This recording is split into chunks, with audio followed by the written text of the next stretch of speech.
امروز میخوایم بریم سراغ یکی از پرفروش‌ترین ماشین‌های بازار، یعنی تویوتا کرولا، و ببینیم چرا اینقدر محبوب شده. چه آپشن‌هایی داره که مردم عاشقش شدن. فکر می‌کنی ماشین‌های جذاب نمی‌تونن آپشن‌های جذابی داشته باشن؟ پس این ویدیو رو آخر ببین، چون بعضی امکانات این ماشین حتی روی خودروهای گران‌تر هم پیدا نمیشه.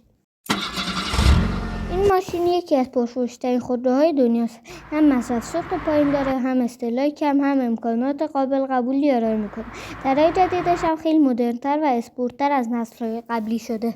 اولین آپشن که خیلی جذاب کاربردیه سیستم کیلس یا ورودی بدون کلید، یعنی فقط کافیه ریموت تو جیبتون باشه، در ماشین باز میشه و بدون آوردن سویچ میتونید ماشین رو روشن کنید.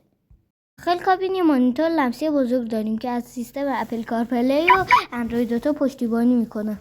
خیلی راحت میتونید نقشه موزیک و تماسات رو روی صفحه ماشین داشته باشید. ماشین خیلی جذاب میشه. این ماشین سیستم هشدار خروج از خط قرمز، اضطراری اتوماتیک و کروز کنترل هوشمند مجهز، یعنی اگر حواست پرت بشه ماشین میتونه خودش تا حدی واکنش نشون بده و از تصادف جلوگیری کنه. وی دوگانه اتوماتیک باعث میشه راننده و سرنشین دمای جداگانه تنظیم کنن. این آپشن مخصوصا توی سفر خیلی کاربردیه. البته این ماشین کیفیت خیلی خوبی داره. اگر اهل موزیک باشی حتما ازش خیلی خوشت میاد. درسته که این ماشین سوپر اسپورت نیست، اما برای استفاده روزمره ترکیب خیلی خوبی از مصرف کم، امکانات زیاد، کیفیت مناسب. به نظر مهمترین آپشن برای یه ماشین چیه؟